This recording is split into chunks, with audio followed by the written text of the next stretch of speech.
আসসালামু আলাইকুম ওয়া রাহমাতুল্লাহি ওয়া বারাকাতু। সম্মানিত ভাই বোন, সম্মানিত ভিউয়ার্স, আশা করি আপনারা সব ভালো আছেন। আপনারা দয় আমিও ভালো আছি। আজকে হইল ফেব্রুয়ারি মাসের আজকে হইল গিয়া 27 তারিখ, 27শে ফেব্রুয়ারি 2026 ভিডিও বানাইলাম। আমার একজন ভিউয়ার্স ভাই বা বই নইতা পারেন একটা কমেন্ট করছিল গত কয়েকদিন আগে। কমেন্টও কইছেন যে তাই অনেক সময় লাল পয়সা রোপণ করেন বাট জার্মিনেশন হয় না সাকসেসফুলি। 2-3বার ট্রাই করছেন, ফেল হয়েছে। তো কইছেন যে বাইয়ে বা বইনে আমার যে জার্মিনেশন হয়ে যায় যে আমি আপনারা যে আপডেট দিতাম, বাইয়ে দেখতা আপডেট দিতাম যে গাছ অঙ্কুরিত হয়েছে নি বীজ। তো আলহামদুলিল্লাহ, মাশাআল্লাহ, আল্লাহুম্মা বারিক লাহু, আমার বীজ অঙ্কুরিত হয়ে গেছে। তো বীজ অঙ্কুরিত যে সময় আমি করছি, অঙ্কুরিত করার লগে আপনারা আমি একটা জিনিস দেখাইলাম। আমি এই গাছ আসলে ওই তো কাইকানো দেখতে পারা হিটমাট, ও হিটমাটের উপরে আমি রাখছিলাম। রাখার প্রায় 3-4 দিনে গাছ উঠে গেছে আলহামদুলিল্লাহ। আর বিচিগুলো আমি ভিজাইয়াও রইছিলাম না। নর্মালি আমি বিচি ভিজাইয়া রোপণ করি। ফুকনা বিজানির পরেও বেশি দিন গেছে না, গাছ উঠে গেছে। তো আমার গাছ যে সময় হিটমাটো আসেল, হিটমাটো রাখকে আমি বীজ অঙ্কুরিত করছি। আর অঙ্কুরিত করার পরে গাছ যে সময় অঙ্কুরিত হয়ে গেছে, তখন আমি আমার উইন্ডো সিলর নিচে গিয়ে, অথবা আপনারা যারা উইন্ডো সিলর অসুবিধা আছে আপনারা গ্রো লাইট মাছ দিতে হইব। তো দেখতে পারলাম, তো আমি খুললা দেখাইলাম। তো ঘটনা বুঝতে পারছেন ভাই বোন, যে বইনে রিকোয়েস্ট করছেন, আপনারা অসংখ্য ধন্যবাদ। আমি বীজ রোপণ করার পরে আমি কোন জায়গাত রাখছি আর বীজ অঙ্কুরিত হওয়ার পরে আমি উইন্ডো সিলর নিচে গই দেখ আল্লাহুম্মা বারিক লাহু।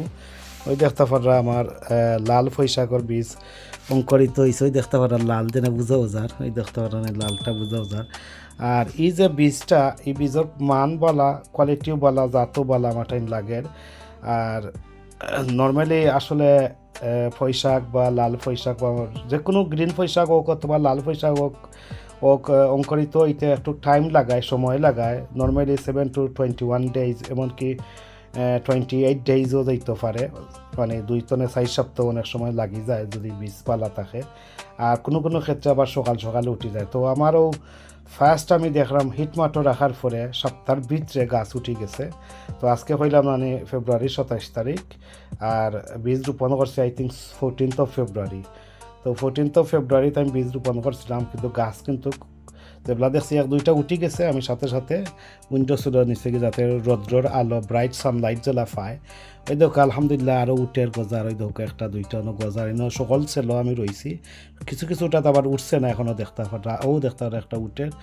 আর যেগুলো উঠছে তো আর দেখতে পারা, ওই দেখো আসলে 1-2টা 3টা 4টা 5টা 6টা 7টা 8টা 9 10 11টা 12টা ওনার একটা উঠের দেখলাম 12-13টার মতো জার্মিনেট হয়ে গেছে অলরেডি আলহামদুলিল্লাহ। আল্লাহুম্মা বারিক লাহু কইবা আপনারা সকলে। তো আমার সম্মানিত ভাই বোন, বিগিনার ভাই বোন যারা আছেন, আপনারা পয়সাগর বীজ যে কোনো জাতের পয়সাক বীজ হইতে পারে, রেড কালার হোক আর গ্রিন কালার হোক, আপনারা বীজ একটু ওভারনাইট অথবা 24 ঘন্টা ফানিত ভিজাইয়া রাখিয়া আপনারা রোপণ করবা। রোপণ করার পরে আপনারা একটা হিট মাঠ বা হিটের প্রপাগেটারের ভিতরে যদি রাখি দেন, একটু তাড়াতাড়ি স্পিড আপ হইবা কি জার্মিনেশনটা। আর যদি হিট মাঠ হিটের প্রপাগেটার নাও থাকে, কোনো ওয়ারির কোনটা নাই, আপনারা রেডিয়েটর উপরে রাখতে পারেন, অথবা এমন এক জায়গাত রাখবা যে জায়গা নিচকালা গরম থাকে, ঠান্ডা থাকতো না। যেমন রেডিয়েটার উপর বা বয়লারের উপর, বা যেখানে ওয়ার্ম প্লেস মানে যেখানে কুসুম গরম জায়গা থাকে, যেখানে রাখবা কি, যে জায়গাটা রাখবা এই জায়গাটা কোনো সময় কোনো বীজের লগে ঠান্ডা জায়গা থাকতো না। এমনকি আপনারা যেমন মনে একটা এয়ার কন্ডিশনার আছে, এয়ার কন্ডিশন মানে দেখতে পারা ইবাদি উপর গরম থাকতো না আর ঠান্ডা থাকবো, এমন জায়গা রাখতে পারতো না, যদিও আপনারা রুম টেম্পারেচারের মাঝে রাখবেন। এই যে টেবিলটা দেখতে পারা, টেবিলটা অসময় বটম হিট টেম্পারেচার নর্মাল আছে, বাট যে কোনো গাছের লগে বটম হিট দরকার লাগে। এখানে গাছের যে মাটির যে একটা টেম্পারেচার, ও টেম্পারেচার যদি নিয়মিত না হয়, তা গাছ অনেক সময় দেখবা জার্মিনেট হয় না, অনেক সময় দেখবা জার্মিনেট ফেল করে যায়, অনেক সময় দেখবা রটেন হয়ে যায়, ফসি যায়, মানে অনেক ফ্যাক্টর আছে, মাটি ময়েশ্চার রাখতে হইব, অত বেশি ডাম্পও রাখতে পারত না, অত বেশি ওয়েটও রাখতে পারত না, সাগিও রাখতে পারত না, এমন এক কন্ডিশনে রাখতে হইব আপনারা ময়েশ্চার রাখতে হইব, না ড্রাই না ভিজা না ওলা রাখতে হইব। আর হিউমিডিটি এয়ার অক্সিজেন সব কিছু যেলা ফাইতো পারে গাছে এইভাবে রাখবা। আর ব্রাইট সানলাইটও নিয়ে রাখবা, অ্যাভয়েড ডাইরেক্ট সানলাইট। এবার ডাইরেক্ট সানলাইটও রাখলে কিন্তু হইব গাছের ওই যে হালকা পাতলা পাতা আছে, অনেক ভাই বোন আছে অনেক গাছগুলা রোপণ করেন, তারা কিতা করেন সাথে সাথে গরো লাইটও দিলেই বা সাথে সাথে নিয়ে সানলাইটও নিয়ে আনলেই বা তখন ওই কিতা এনভায়রনমেন্ট একটা ডিফারেন্ট, এক জায়গাতে না আরও জায়গাত গেলে পরিবেশ বদলি গেলে পরিবেশটারে তারা আমলও আনতে হয়, ফলে তারা একটা প্র্যাকটিস করাইতে হয় যে আপনি গরো লাইট দিতে পারবা। যদি গরো লাইটর কন্ডিশনে আপনি গরো করেন তখন গরো লাইট লগে লাগ দিলে কোনো সমস্যা নাই। আর যদি আপনি এক প্লেস যেমন একটা আইনডারি জায়গা আছে, আইনডারি জায়গাতে হঠাৎ করে না গরো লাইটও দিলাইছেন অথবা সানলাইটও দিলাইছেন, তাহলে এই গাছের ক্ষতিগ্রস্ত হইতে পারে। তো আপনারা এমন কন্ডিশন করবা না যাতে আন্দার জায়গার মাঝে মানে ডার্ক প্লেসও আপনার গাছ বড় হয়ে গেছে, একটু লেগে হয়ে গেছে, আর লগে লাগ সানলাইটও বা ব্রাইট সানলাইটও দেওয়া অথবা গরো লাইটও দেওয়া, এটাও আবার একটা রিক্সি ব্যাপার আছে, গাছ তাড়াতাড়ি মারা যাওয়ার সম্ভাবনা আছে। আপনারা কিতা করবা এই সময়, যদি আপনারা যেমন মনে হোকা একটা শেডি প্লেসও রাখছেন ওই হোকা ও জায়গাত গাছ হইছে আর আপনারা অনেক হঠাৎ করে সানলাইটও আনরা বা ও যে ফোরও আনরা, এই ক্ষেত্রে একটু এফেক্ট ডিফেক্ট হইতে পারে। তো এই ক্ষেত্রে কিতা করবা আপনারা প্রথমে পয়লা ওলা একটা নর্মাল এক জায়গা টানি লিবা, আনার পরে কিছু ঘন্টা ডাইকে আস্তে আস্তে তারে সানলাইটও বা গড় লাইটও নিবা, তখনকার ঠিক হইব আস্তে আস্তে।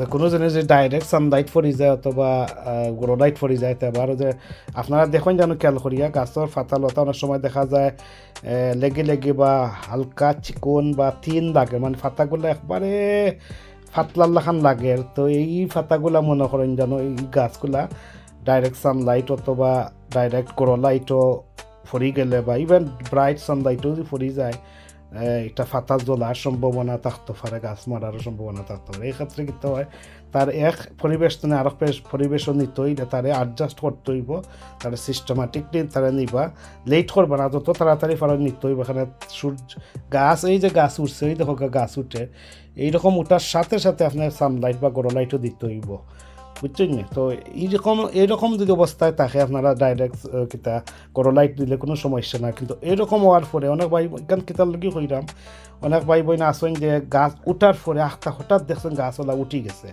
ওই যে দেখতাম ওনারকা হঠাৎ দেখছেন আপনার গাছ উঠি গেছেন, আপনার গাছটা কিন্তু গাছের এরকম একটা কন্ডিশনও ধরে লেখা ওরকম একটা কন্ডিশনও আছেন, ও কন্ডিশনত আখটা দেখছেন চানমারি দেখা যায় গাছ উঠি গেছে। এবং এই ক্ষেত্রে কইরাম আপনারা ডাইরেক্ট ব্রাইট সানলাইট বা ডাইরেক্ট গড় লাইটও না নিয়ে আপনি কিছুক্ষণ তার এনভায়রনমেন্ট চেঞ্জ করবা। যেমন এই যে ফয়লার যে পরিবেশ একটা আছে একটা তো নেওয়া তারা আনবা একটা হালকা ওলা একটা ফোরো আনবা আর কি, যে একটা ফোর থাকে ব্রাইট ডে লাইট ডে আলো যে একটা থাকে ওটা টানবা, কিছু ঘন্টা রাইকিয়া তারে আস্তে আস্তে গড় লাইট দিবা অথবা সান ব্রাইট সানলাইটও নিবা। আশা করি ভাই বোন পদ্ধতিটা আমি সিক্রেট পদ্ধতিটা কইলাম, অনেক ভাই বোন হয়তো না জানা থাকলে আপনারা আজ জানবা, ও জানা থাকলে তো অনেক সময় অনেক ভাই বোন আমরা এটা অনেক টিপস বা ট্রিক্স ও জানতে থাকি যায়, অনেক সময় মনেও থাকে না কইতে। তো যাই হোক এই যে টিপসটা কইলাম আশা করি আমার সব ভাই বোন লগে হেল্পফুল ইনফরমেটিভ হইব। আর একটা হওয়ার উদ্দেশ্য হইল খালি এক গাছের লগি না, এটা মানে ই যে কথা কইলাম এটা সব গাছের ক্ষেত্রে এটা ব্যবহার করবা, যাতে এই গাছ যে কোনো গাছ হইতে পারে। তো যাই ভাই আমার যে ভাই বা বোন যে আমার যে কমেন্ট করছেন ভাই অসংখ্য ধন্যবাদ আবারও কইরাম। আপনি দেখতে পারলাম আমার গাছ জার্মিনেট হইছে, মানে বীজ জার্মিনেট হইছে, অঙ্কুরিত হইছে, এমনকি ওই গাছেরাও কয়েকটা দেখা যায় উঠে গেছে অলরেডি। আজকে তো ফেব্রুয়ারি 27 তারিখ আর 14 তারিখ রাত্রে আমি রোপণ করছি মধ্য ফেব্রুয়ারিত, তো বেশি দিন গেছে না, এটা আসলে খুব কুইক উঠে গেছে। আর এটা আমি হিটমাটো গ্রো করছি। আপনারা নর্মাল যে চানো গরম করতে পারেন কইলাম মানে হিটিট মাঠ নাও থাকলে যদি অসুবিধা নাই আপনারা যে কোনো এক জায়গাত রুম টেম্পারেচার এক জায়গাত ওয়ার্ম প্লেসও রাখি দিলে হইব। হয়তো একটু সময় নিব উঠতে, নর্মালি ফৈশাক গাছ সময় নেয় অনেক সময় উঠতে, জেলা নাগামরিচ খাঁচামরিচ যেটা নাগামরিচের গাছ জেলা সময় নেয় টাইম নেয় উঠতে ওলা সেই ফৈশাক গাছেও নেয়। আর যদি তার একটা বটম হিট ফাইলাইতে দেখছি আবার তাড়াতাড়ি উঠি যায় যে একটা আমিও ফাইলাম। আর তো বীজের কোয়ালিটি ভালো হইতো, বীজের মান ভালো হইতে হইব, বালা বীজ হইলে বালা গাছ হইব, বালা গাছ হইলে বালা ফল ফলন হইব, ওটাও আমরা টার্গেট করবার চেষ্টা করবা। তো আমার এই বিসিগুলো আমার একজন নেইবারহুড বইনে, আমার একজন প্রতিবেশী বইন হওয়া তো জানি না কতটুক ঠিক, তবু ও বইনে দিছইন আমরা খুব বেশি মায়া করেন। তো বনির বীজ তো নেই গাছ হইছে মানে সেরা হইছে। তো আসলে বীজগুলো আসলে খুব বালা, যেও দিছইন টাইম দিয়ে আর টাইম দিছইন আমারে যেখান থেকে সংগ্রহ করেন না এখানে বীজের কোয়ালিটিটা বালা, বীজ খুব বালা আসলে। তো যাই হোক বালা বীজ সংগ্রহ করার চেষ্টা করবা আর আশা করি ওলা রোপণ করবা। আর নর্মালি সময় লাগে কইলাম মানে 7 to 21 days, এমনকি 28 daysও যাইতে পারে। আর আপনারা ভিজাইয়া রইবা, আর ভিজাইয়া ওই দোকা আমি কোন ভিজাইয়াও রইছি না, তারপরে গাছ মানে বীজ জার্মিনেট হয়ে গেছে, জার্মিনেশন হয়ে গেছে, স্প্রাউড হয়ে গেছে দেখতে পাররা। তো যাই হোক, তো আজকের শর্ট ভিডিওটা কিলা লাগলো আশা করি ভালো লাগবো। আমার কথাবার্তায় যদি কোনো ভুল ত্রুটি থাকে ক্ষমা সুন্দর দৃষ্টিতে দেখবা। পার্সোনাল গার্ডেনার ইউকের লগে অলওয়েজ থাকবা, অল টাইম থাকবা, সাপোর্ট করবা। আর যারা নিয়মিত সাপোর্ট করিয়া যাইরা আপনারা অসংখ্য অসংখ্য ধন্যবাদ। কিপ সাপোর্টিং করবা, কিপ লাইক কমেন্ট করবা, শেয়ার করবা, এটা মিস করবা না। পার্সোনাল গার্ডেনার ইউকের সব সময় আপনারা সাথে রাখবা। আপনারা সাথে থাকা মানে আমিও আপনারা সাথে থাকা, আমি সাথে থাকা মানে আপনারাও আমার সাথে থাকা, ওরকম আর কি। আপনারা যত উৎসাহিত আমারে দিবা, কমেন্ট করিয়া লাইক কমেন্ট করিয়া শেয়ার করিয়া অত উৎসাহিত হইম, নতুন নতুন ভিডিও আপলোড দিতেও আমার মন চাইব আপনারা লগে। যাই হোক আমার viewers short video long video সব ভিডিও পছন্দ করেন, অসংখ্য ধন্যবাদ আপনারা রয়েছে। আজ এই পর্যন্ত ভালো থাকা, সুস্থ থাকা, নিরাপদে থাকা, পার্সোনাল গার্ডেনার ইউকের লগে থাকা। যদি কোনো মন্তব্য থাকে, কোনো কমেন্ট থাকে, আপনারা অবশ্যই কমেন্ট সেকশনে কমেন্ট করিয়া জানাইবা।